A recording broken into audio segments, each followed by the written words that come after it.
और खबरों के एक्सप्रेसवे से आगे रुक करते हैं सियासी ढाबे का, जहां आज की सबसे दिलचस्प खबर मौजूद है। ईरान पर अमेरिकी हमले के बाद ईरान इजराइल जंग और तेज हो गई है। आज इजराइल ने ईरान पर जोरदार प्रहार किया है। वहीं ईरान अब अपने उस होर्मुज स्ट्रेट को बंद करने की तैयारी करनी शुरू कर दी है, जहां से दुनिया के तेल सप्लाई का करीब चौथाई हिस्सा और एशियन मार्केट का 85% हिस्सा जाता है। हालांकि अभी ये रास्ता बंद नहीं हुआ है, लेकिन पूरे एशियन मार्केट पर इसका असर दिखा। इसके साथ ही भारत में फिक्र है कि ईरान की जंग का इकोनॉमी पर कितना असर पड़ेगा। लेकिन मिडिल ईस्ट के इस संकट के बीच भारत की राजनीति में हंगामा इस बात का हो रहा है कि ईरान इजराइल में कौन सगा है।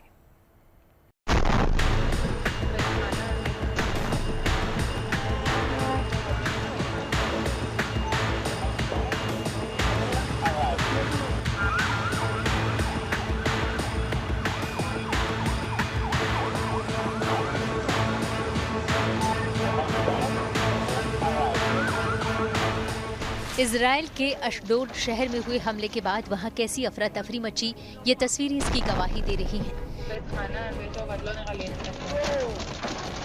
इजराइल और ईरान के हमलों के बीच ये नई तस्वीरें बता रही हैं कि जंग महाभीषण हो गई है।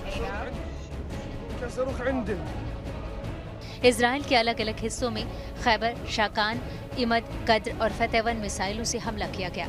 वहीं ईरान पर इजराइल के हमले भी बेहद जोरदार रहे। ईरानी स्टेट टेलीविजन के मुताबिक फोर्दो अंडरग्राउंड न्यूक्लियर फैसिलिटी पर इजराइल ने फिर प्रहार किया है।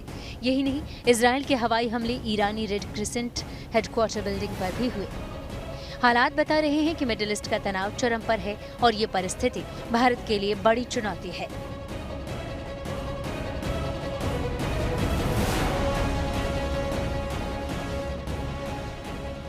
सभी समझ रहे हैं कि भारत के लिए कूटनीतिक बैलेंसिंग एक्ट आसान नहीं रह गया।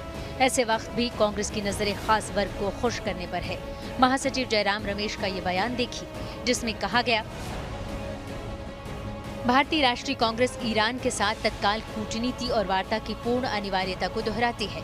इस मुद्दे पर भारत सरकार को अपेक्षाकृत अधिक नैतिक साहस का प्रदर्शन करना चाहिए। मोदी सरकार ने अब तक न तो अमेरिकी बमबारी और इजराइल द्वारा ईरान पर किए गए आक्रमणों, हवाई हमलों तथा लक्षित हत्याओं की स्पष्ट रूप से आलोचना की है और न ही निंदा की है, बल्कि मोदी सरकार ने तो गाजा में फलस्तीनियों के नरसंहार पर भी गहरी चुप्पी साध रखी है। कांग्रेस का ये बयान ऐसे समय आया है जब एक दिन पहले ईरान के राष्ट्रपति मसूद पेजेश्कियन ने प्रधानमंत्री मोदी को फोन करके 45 मिनट तक बात की। भारत की ओर से प्रधानमंत्री मोदी ने बताया कि उन्होंने ईरान पर हुए हमले को लेकर चिंता जाहिर की और शांति बहाली के लिए बातचीत के रास्ते लौटने की उम्मीद जताई, जबकि कांग्रेस कह रही है कि भारत ने ईरान पर अमेरिकी हमले की खुलकर आलोचना, निंदा क्यों नहीं की। जो हैरानी की बात यह है कि भारत की जो सदैव एक भूमिका रही है पश्चिम एशिया की डिस्टर्बेंस को लेकर, उस भूमिका में आज भारत खरा नहीं दिख रहा। भारत चुप क्यों है, किसी को नहीं समझ में आ रहा। गजा के बाद जहां इतने निर्दोष नागरिकों को मारा गया, गजा के बाद लगातार इजराइल बमबारी कर रहा, अलग अलग देशों पर बमबारी कर रहा, भारत चुप रहा। अमेरिका ने ईरान पर पूरी वायु शक्ति का अपना प्रदर्शन किया, भारत चुप रहा। भारत की चुप्पी भारत को कमजोर बनाती है। पिछले 11 साल में जिस तरह से भारत जो है जियोपॉलिटिकल स्पेस में एक मजबूत देश बन के उभरा है, उसका पूरा श्रेय जो आदरणीय प्रधानमंत्री जी को जाता है। जो उन्होंने फॉरेन पॉलिसी रखी है, उसमें एक ही चीज़ रही है, देश के हितों से कभी कॉम्प्रोमाइज़ नहीं करना है, सेफ गार्ड करना है अपने इंटरेस्ट को, और यही कूटनीति जो है देश को मजबूत बना रहा है, मजबूत स्थिति में रख रहा है, और दुनिया में एक अलग जो है पोजीशन जो है वो उभर के हिंदुस्तान के लिए आई। बीजेपी और कांग्रेस के वार पलटवार के बीच सहयोगी दल भी उनके बचाव और समर्थन में उतर आए हैं। जो माननीय प्रधानमंत्री जी ने जो ईरान के प्रेसिडेंट साहब से बात की है, वो बिल्कुल साफ दिखाता है कि हम जिम्मेदार देश की तरह उभरे हैं पूरे वर्ल्ड के पैमाने पे, और जहां दोनों तरफ से, दोनों देशों से हमारे नज़दीकी रही हैं, तो माननीय प्रधानमंत्री जी बात करके ये कोशिश कर रहे हैं कि किस तरह तालमेल बैठवाई जाए और किस तरह ये तनाव कम हो और कैसे युद्ध को रुकवाया जा सके। दुनिया में इसराइल इज ए रोग स्टेट, गुंडा राज्य दुनिया में हमला करता है, पूरा वेस्ट एशिया को कब्जा करना चाहता है। 55,000 लोगों को मारा, उनमें 20,000 बच्चे। ऐसा जो बर्बर है, उस बर्बरता को अमेरिका का मदद से कर रहा है, पूरी दुनिया उसको विरोध कर रहा है। मगर अफसोस का बात है, जब यूएन में इसके खिलाफ प्रस्ताव आया है शांति के लिए, भारत तब उसके खिलाफ वोट दिया, अमेरिका के साथ वोट दिया, एब्सेंट रहा, एब्सटेन कर दिया।